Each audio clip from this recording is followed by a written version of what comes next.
Hello and welcome to the first panel, which is called Human Rights Defenders and Democrats in East and West. What support is needed? I am Yana Zabanova, I'm an analyst with the European Stability Initiative, and today we have four excellent speakers, guests from Azerbaijan, from Russia, and from the UK. They will share with us their personal first-hand experiences of activism, of human rights defense in their countries, of analyzing authoritarian governments. But the key question that we'll try to answer today is why should Europeans care about these issues and what can be done today?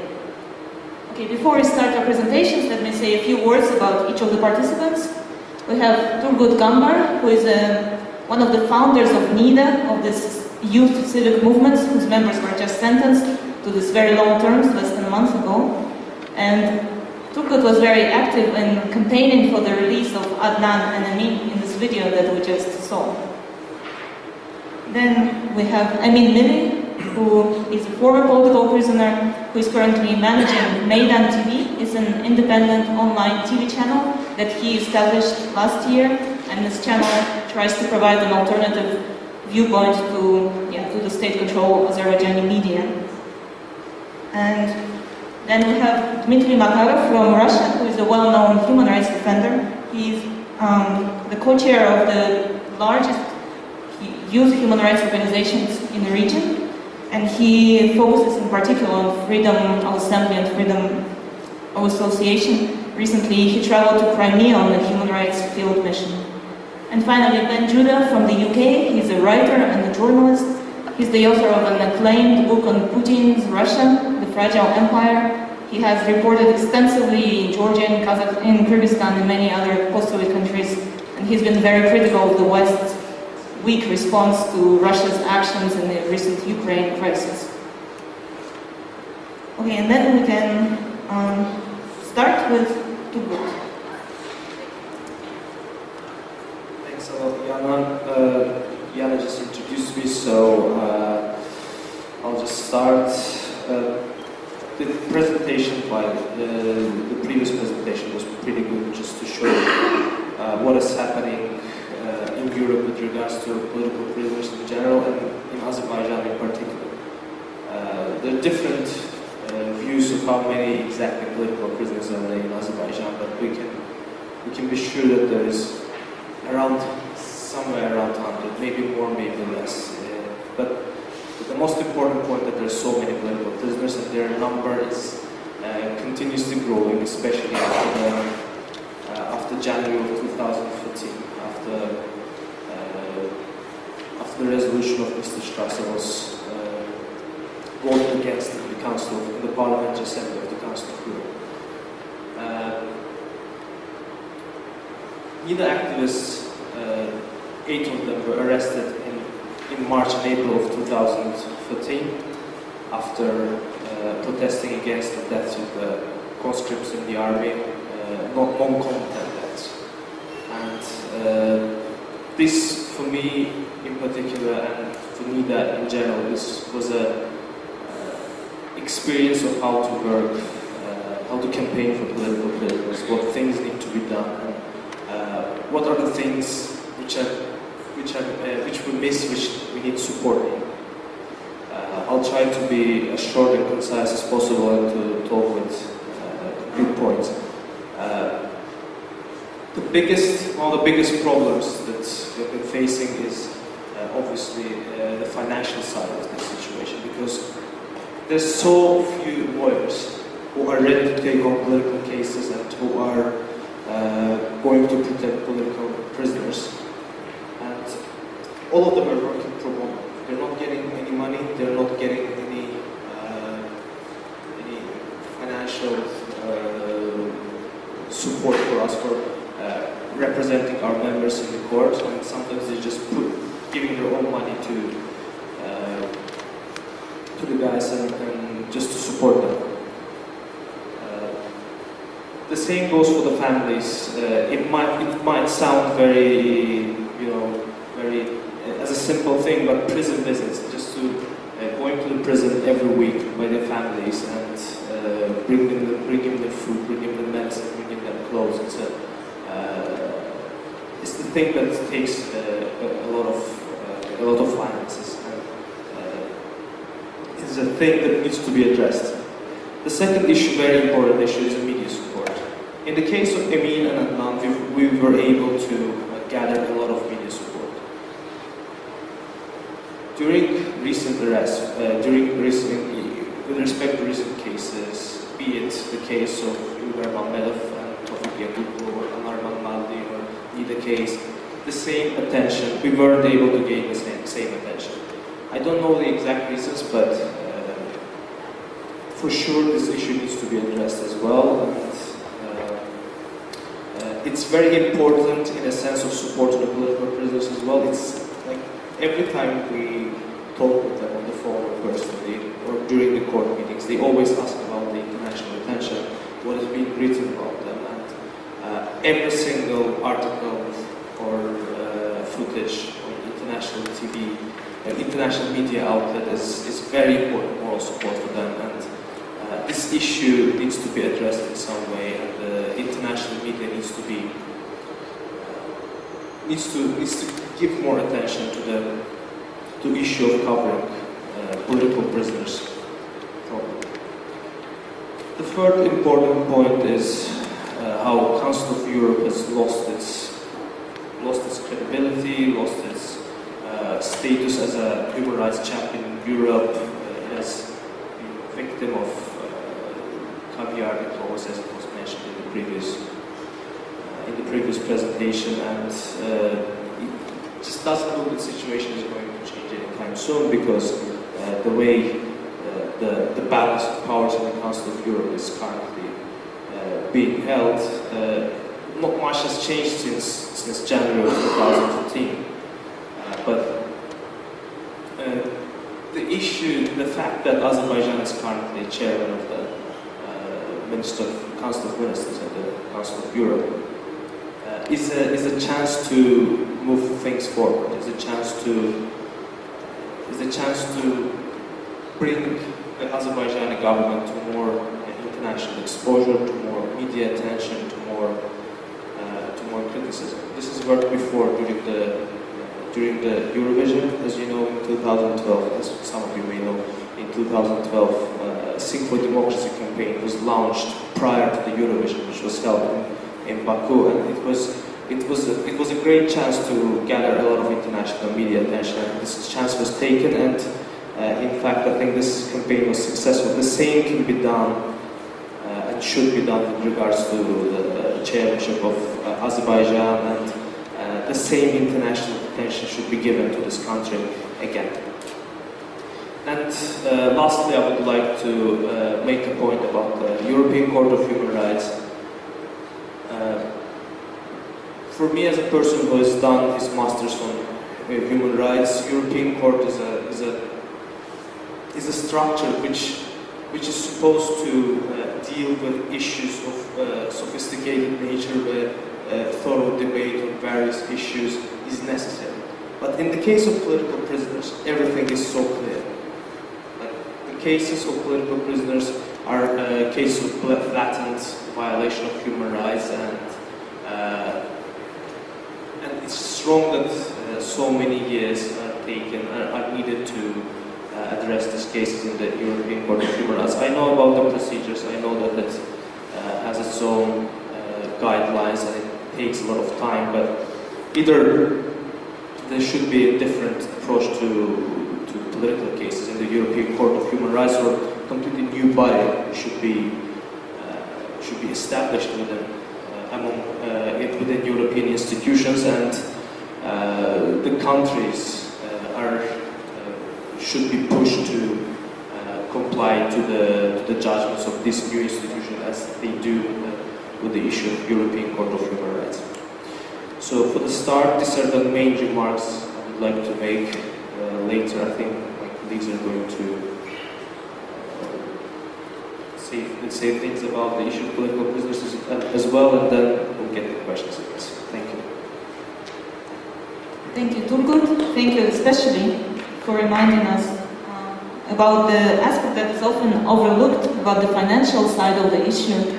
that actually it's not only political prisoners who need support, but also their lawyers. I mean, just to give you some examples from Azerbaijan, in 2011, 3 lawyers who defended opposition figures were disbarred. Another one was accused with some fake charges and then jailed for 8 years. Yet another one was arrested in Istanbul as he was returning from an OSCE conference. So it's a dangerous business to defend opposition figures. And as well, of course, the families who, as we know, the families of these young 8 Nida men are in very dire financial circumstances right now, and they do need support as well. So our next speaker is Emin Milli, who is a former political prisoner himself. And Emin, it's been 4 years approximately since you've been free, so to say. Do you think it's different, the situation now? And also, since you're managing this independent TV channel, Meydan TV, what are your ideas about what can be done today in the situation that we have now? Thank you very much for inviting me and having this opportunity to share my thoughts about specifically what can be done about the problem of political prisoners in Europe. You know, we were talking about mobilizing public opinion in Europe and maybe in the world about this problem. I think we have, in a way, to thank Mr. Putin, because he has done in recent months such an amazing work in mobilizing international media attention, international public attention on issues that many activists, human rights defenders have been talking for years and years, but unfortunately they were ignored. Other people who were talking about economic engagement of countries, authoritarian countries like Russia and Azerbaijan, about understanding of Putin, they have been respected, they have been listened to, and today we have the result. We have, I would say, another fascist country on the eastern flank of Europe re-emerging. And for me, I don't put here any difference between Putin or Aliyev or Lukashenko. These are people of the same religion. They are preaching the very same values, they are talking the same language. If you watch Russian television or if you watch Azerbaijan state television, it's the same propaganda that Europe is full of gays, it is in collapse, it is going to collapse very soon. It's poor, everyone in Europe are prostitutes and gays, and it's going to be end of the world if we don't save Europe. So now we have a situation, Aliyev, one dictator, is chairman of the Council of Europe. I think any conscious European should feel deeply ashamed when you just realize what is Council of Europe, what sort of history it has, what sort of ideals and values actually it was designed to stand up for, and where it is now. And I think Gerald has shown very well, very specifically, all the problems that have to do with this current situation of Azerbaijan being the chairman of the Council of Europe. But look, I'm a former political prisoner. I've been in jail once 6 months, another time I was more lucky than our friends. I spent in January, February, just 15 days. That was my second very short imprisonment. And then in March, many of our friends have been jailed, and unfortunately they are sentenced now for 8 and 10 years. The situation in Azerbaijan is deteriorating with a cosmic speed. Aliyev is feeling more confident when he sees the situation in Turkey, in Russia. Just, you know, he feels the absolute green light in becoming even more authoritarian, even more blunt, and more honest in what he does and what he stands for. So I was thinking always, what can be done in this situation? I think that I've looked at the agenda that has been proposed here. It comes together the proposals that we have to help families of political prisoners, very important. We have to help lawyers that help those families, very important. Appointing new rapporteur of political prisoners, very important. All these issues are important.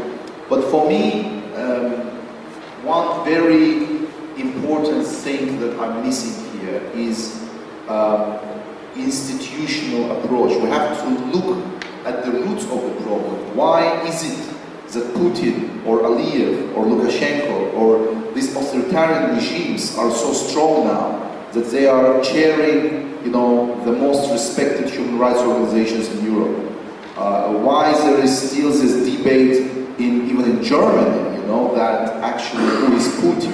We have to understand Putin. Very respected people, at least who were respected before, like former German prime ministers, you know, not one, you know, they are basically serving these authoritarian regimes. Of course, it's put in some contracts and deals, but these are the threats that are existential threats. We're not just talking about political prisoners in Azerbaijan or in Russia and Ukraine. I think this issue is broader, and this is how it should be presented to media, because otherwise media, German media or, you know, French, British media or American media, they will never get interested, you know, in who is this one or two prisoners in this or that part of Europe. What is interesting is existential security threat that is there for Europe, because all the issues that Gerald was talking today and that many human rights defenders organizations have been talking today for so long have been ignored for so long. So I see solution in institutional approach, and I will talk about one specific area. I think there will be many brilliant ideas. I think after my personal experience, I mean, spending 16 months in jail and losing my father while I was in jail, having my friends in jail who have been sentenced now have to spend maybe 8, 9 or even more years in jail. I think that it is not enough just to, you know, highlight the problem at one conference, at one seminar where all the same people are coming together. It is very important that we can reorganize, regroup, that we can find allies in Europe, in Russia, in Azerbaijan, everyone who shares the same values. And I don't think we are a minority, we are actually still a majority if you take the whole of Europe. But we have to mobilize everyone, business, governments, you know, individuals, students, exactly as partly these people or groups have been mobilized in the campaign for my and Adnan's release. But this is not just enough to demand someone's release. I think the key issue is free and independent media.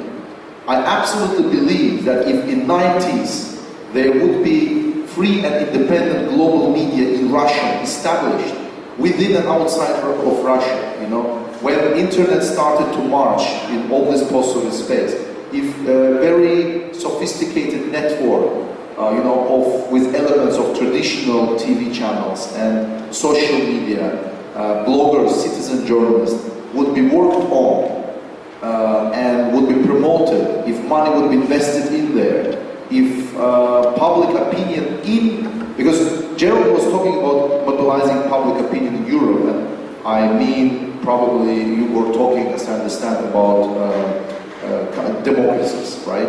But I think it's also very essential, and actually to look at the root of the problem. And the root of the problem is that public opinion in countries like Azerbaijan and Russia, and, you know, and also Ukraine was the case until recently, and partly even now, is manipulated by huge investments, you know, huge investments that Kremlin puts in media, in propaganda media. So I think there is, everyone by now realizes, of course, that Europe lost this information war to Putin, but I think now it's time to start doing things in the right way. And I can tell you one small example from Azerbaijan. After I came to Berlin, because I have seen that it is impossible to create infrastructure in Azerbaijan, every NGO is shut down in Azerbaijan, people are jailed, sentenced. So I decided to create infrastructure here in Berlin. And today, within just 1 year, we have 15 people with very small resources. We have 15 people working in Berlin and in Azerbaijan, and we have 10,000 views on YouTube daily. I've done it with very small resources. I absolutely believe that there are enough partners, NGOs, journalists, citizen journalists, businesses, rich people, governments that could do it and should plan it, should start designing a new sort of media for ex-Soviet space.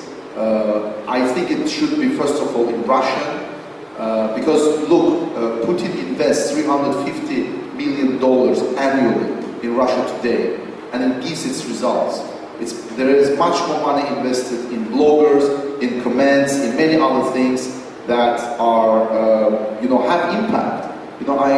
2 days ago I was sitting in Berlin and talking with a group of German journalists, nice people, having barbecue, drinking beer, and they were telling me that they think that Spiegel is not balanced enough, that Russian position is not shown enough there. That this guy didn't know that the whole Russian propaganda about fascism in Ukraine has just been destroyed by the fact that one Jewish candidate had more votes in Ukrainian elections than two fascists. They had together less than 2% of votes in recent Ukrainian election.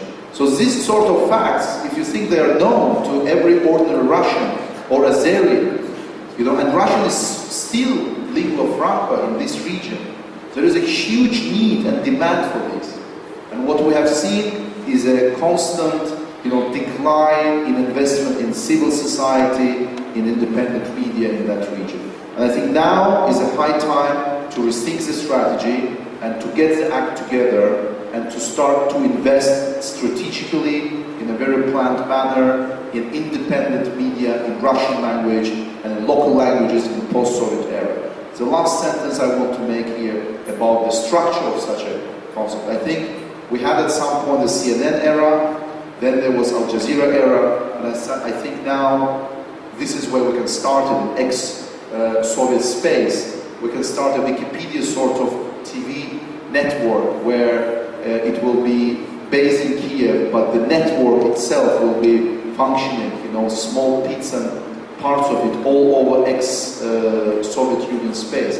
And we should involve a lot of citizen journalists, bloggers, because in spite of all the repressions, in spite of all the aggression against individual liberties in these countries, in Azerbaijan, in Russia, in Belarus, in Central Asia, in all of these countries, there are still people who are risking their lives and their freedom and fight for freedom of speech in these countries, for freedom of media, and for release of political prisoners. So this is my contribution to today's debate. I think that we, while again confirming the importance of all the issues that Turgut was talking about and have been listed in this agenda, I think we have to keep in mind that institutional approach in supporting independent media and civil society in these countries is a key to have real results in the years to come. Maybe it will take 1, 2, 5, 10 years, but we have to build this up. Because otherwise, it's not that we're anything like democracy or human rights or individual liberties. They are spreading in in Europe. It's just the opposite. It's a far right. It's fascists, are coming to power and getting more popular even in the Western Europe.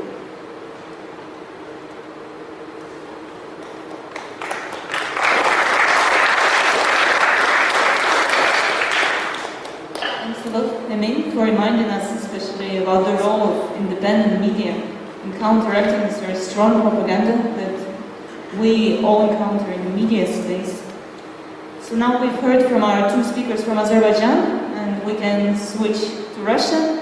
Dmitri Makarov, who is a human rights defender and has very extensive background on the human rights situation in Russia as well as in other post-Soviet countries.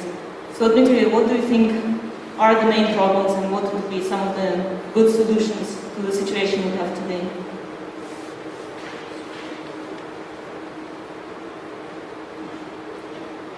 I do come from Russia, but I represent an international youth human rights movement, which is a network working throughout the post-Soviet space.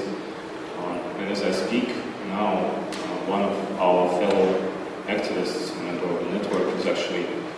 prison in Belarus, getting 10 days, serving 10 days in prison for participating in food not bombs action. And as we speak here today, there are new searches going on in Moscow within the framework of Bolotnaya case, so-called Bolotnaya case, cracking down on those who have demonstrated against Putin's inauguration back in May 6, 2012. There's been a new wave of searches, a new wave of arrests, adding to a line of people who are in prison already and who are on trial for voicing their dissent against the authoritarian practices in Russia. And this is the most massive, the largest politically motivated trial going on in Europe today, unfortunately receiving very little attention in the media. And as we speak here today, there are two activists from Crimea brought by FSB to Moscow, charged with terrorism, with attempt to bomb offices of United Russia in Crimea. They are Ukrainian citizens. Both of them are blamed to be part of the right sector of the new fascist group, while one of them is an anarchist and anti-fascist activist, and another is a movie maker and a director of films. None of them has to do with any nationalist activity, but they are being charged and will face several years in prison. While we speak, the courts in Moscow have been handing out verdicts in cases where human rights NGOs have been trying to contest the label of foreign agents that have been placed by them by the Russian government. Those are NGOs that have been charged with being engaged in so-called political activity by the very fact that they, for example, submitted reports to the UN human rights bodies, or that they have collected information of how many people have been detained during political rallies. So those are the cases that are being developed right now in Belarus, in Russia, and those are the cases that we have to deal with.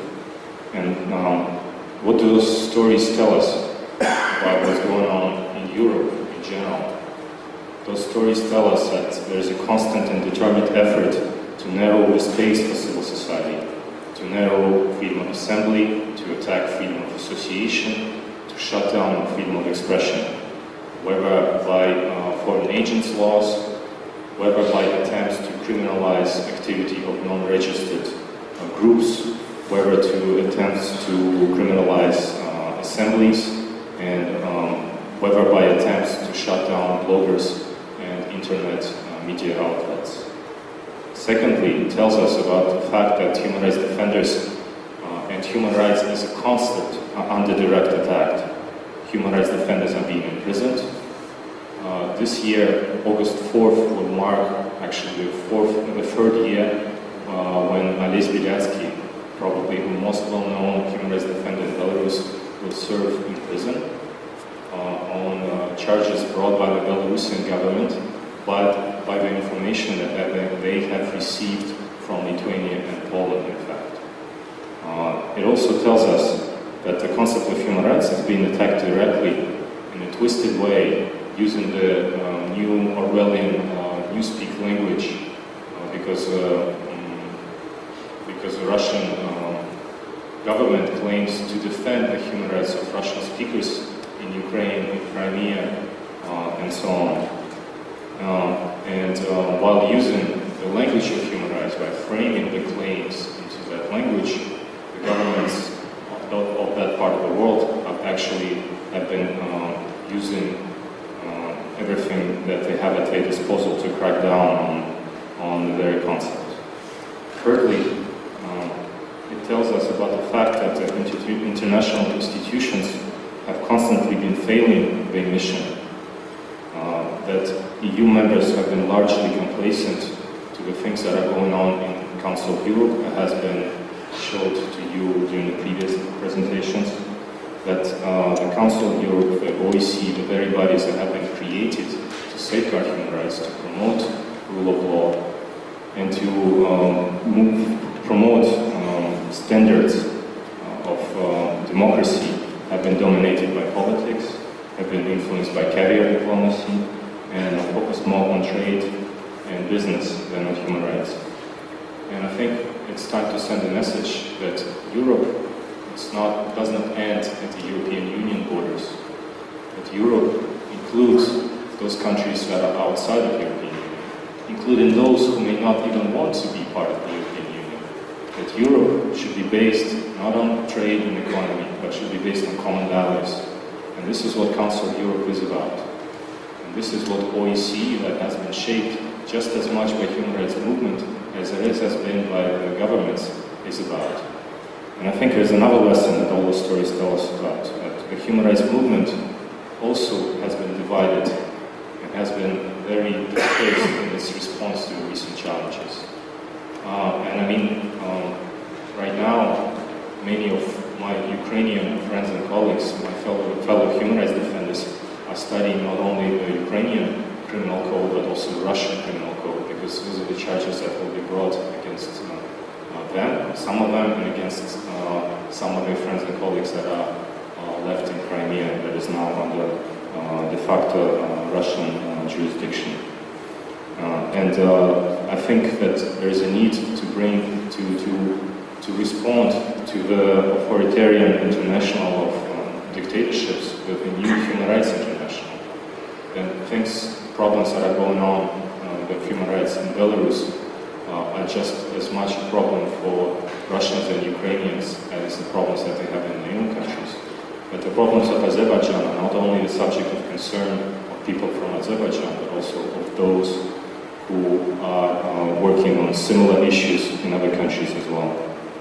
And I think, a lot has been said already in the media and the public discussions about the recent developments in Russia, about the Putin regime, that is becoming more and more authoritarian.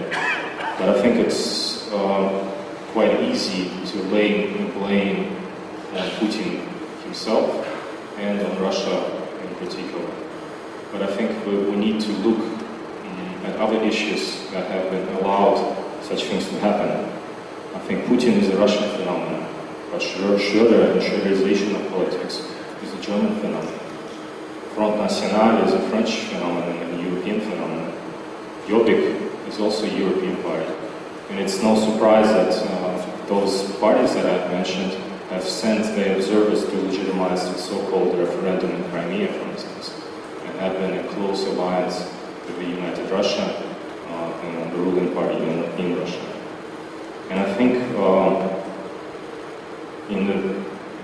one other message that I wanted to voice now, in the presentation that opened this panel, there was a mention of the Helsinki movement that has helped to shape the human rights landscape of the European continent, that has helped to bring the OEC together to pay attention to the human dimension basket of security. I think it's time to remember that the Helsinki movement has been started in the Soviet Union by the great dissidents that have actually brought a government to live to the things, to the standards that has put on paper. And it is by no coincidence that the first Helsinki movement, Helsinki Group, was actually founded in Moscow by the name of Moscow Helsinki Group. And it is no coincidence that an American Helsinki Group was also founded by the same person that was among the founders of Moscow Helsinki Group, Lyudmila Mikhailовna Alexeyeva, who's still one of the most respected human rights activists living today. American Helsinki Group was the one to become Human Rights Watch later on. And I think it is important to remember that this is history, but it's also important to remember, to think that we may need a new Helsinki movement, which may be named differently, but should bring together activists from both East and West in a common effort to bring back the value of human rights to Europe, to bring strength and renewed voice to the international institutions, to remind them of what they have been created for, and to give a new voice to the human rights concept and to the human rights movement. Thank you.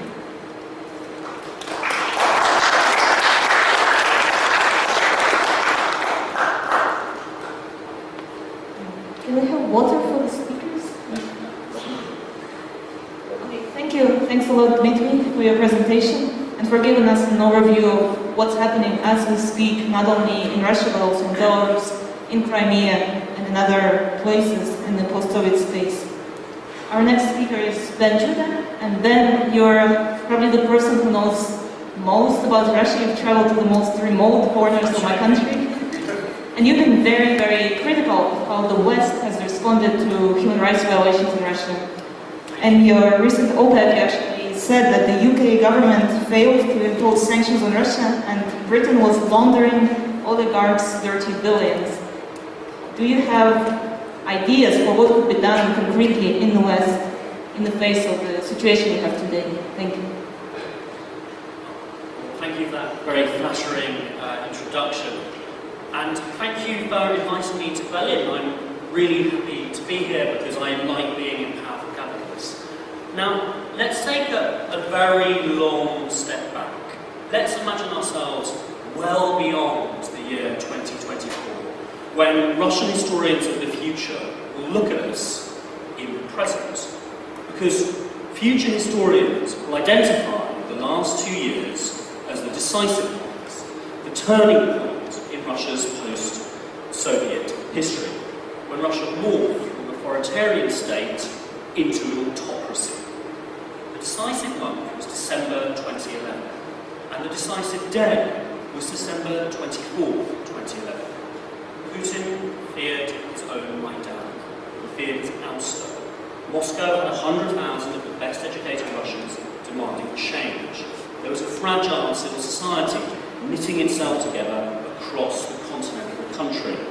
The internet, long left uncensored, was alive in dissent. The middle class wanted to make inputs. Left to themselves, these trends would have pushed Russia forward. But they were not.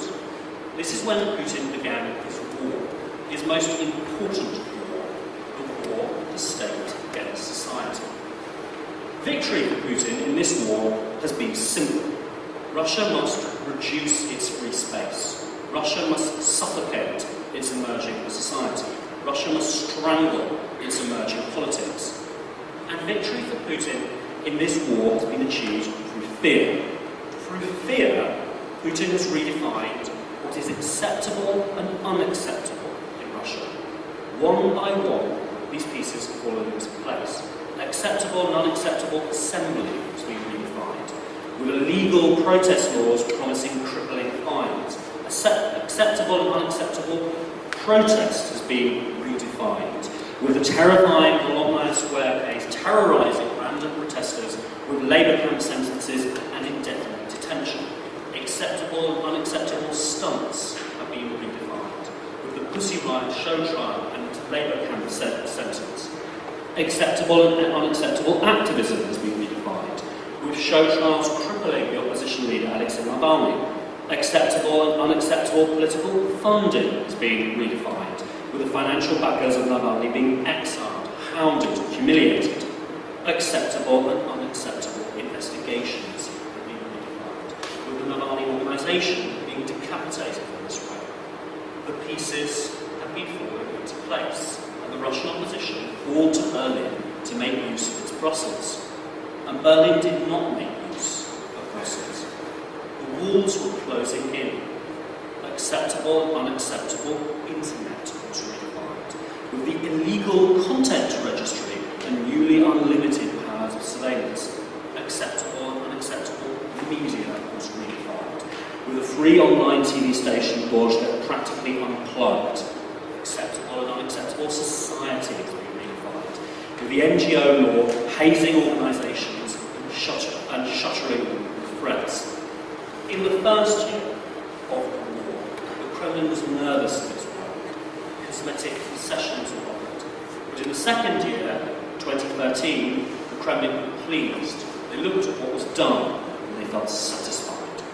Acceptable and unacceptable loyalty has been redefined, with a new treason law extending to any form of dissent. This is how we went from the Russia of 2011. Do you remember that Russia? I think I vaguely remember it. The Russia of the Skolkovo high technology park and Medvedev talking about freedom being better than unfreedom, to the Russia of today, where a giant poster hung in the Arbat with the faces of traitors painted upon it, the faces of Democrats. The war between the state and society has ended almost in victory for Putin, and the war has been easily won because society was weak. The state did not need to move beyond crippling warfare. It did not need to break the new society in the war. They managed to break the new society with courts. Law was turned into a weapon to distract and disable activists. But in central Moscow, that traitor banner still hangs. And Muscovites remember when traitor banners still hung in their capital. This is why Russia's opposition fears a dramatic explosion in the number of political prisoners in the years ahead. And this is why Russia's opposition has been calling repeatedly to Berlin to make use of Brussels. But this has not come to pass. So let's go back to the historians of the future.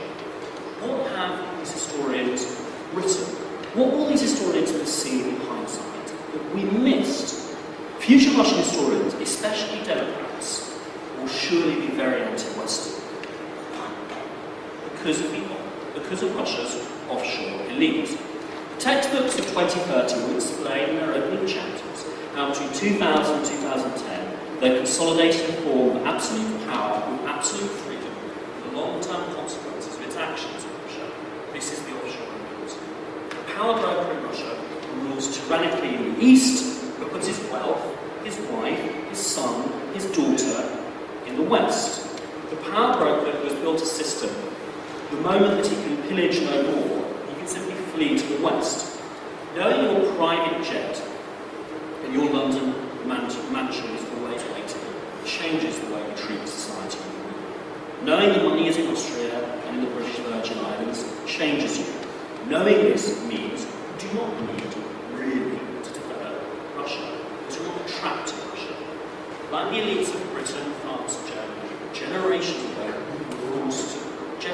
ago, were forced to democratise and stabilise their society and use their assets. If you're part of this offshore elite, you do not need to worry Time is running out. We want to discuss the method, not on. See, that's extremely rude just to interrupt like that. If you're part of this offshore elite, you do not need to worry about property rights. You don't have to worry about developing your ports. You don't have to worry about your children facing that country, because they will grow up abroad. Now let me explain to you how Russian corruption actually works.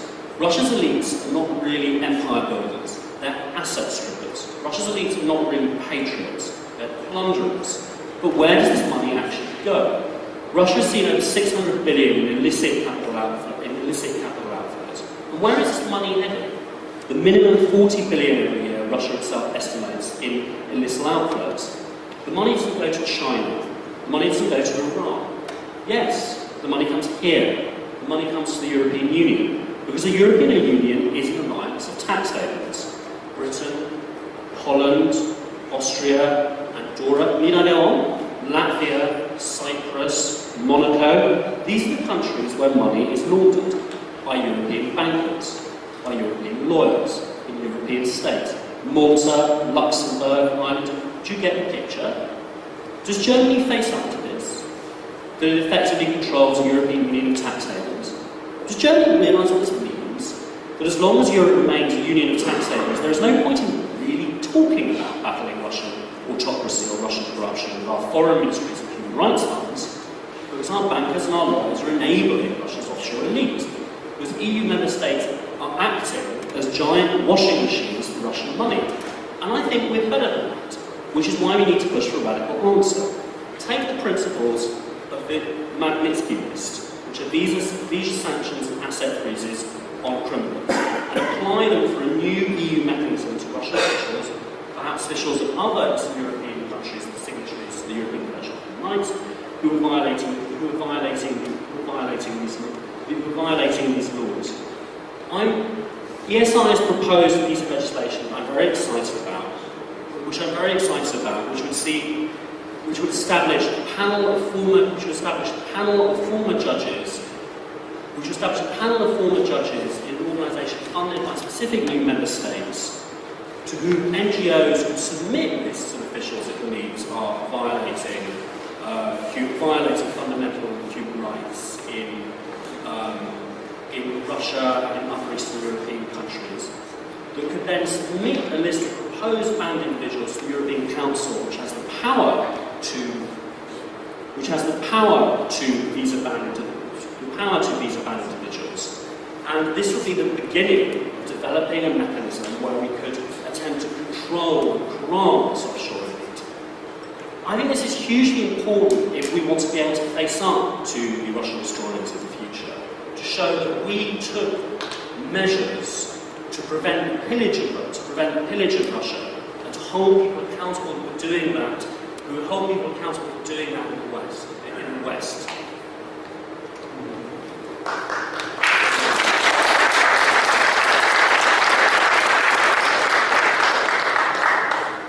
Thanks a lot, Ben, for outlining this proposal of, just to summarize, a panel of judges who would advise the European Union on which human rights violators to sanction in the form of visa bans. So, to sum up our panel, we heard from two Azerbaijan speakers who stressed that this important international media attention is extremely important and actually is becoming more difficult to obtain for the recent cases of political prisoners, that financial support is crucial for the lawyers, for the families, that independent media is key to giving people access to different opinions, to countering the propaganda which is extremely well financed by authoritarian government, as Emin's figure of $350 million invested in Russia Today yearly shows. And we heard that these developments with political prisoners are getting only worse in countries like Belarus, and now more recently in Crimea as well. And Ben told us about where the Russian elite hide their money, hide their livelihoods. And we have a proposal, a very concrete proposal for visa bans, for a panel that would advise on whom to punish in the framework of the EU. So thanks a lot to all the participants. I think the time for our panel is out, and so we can then go to the second panel, which Gerald announced.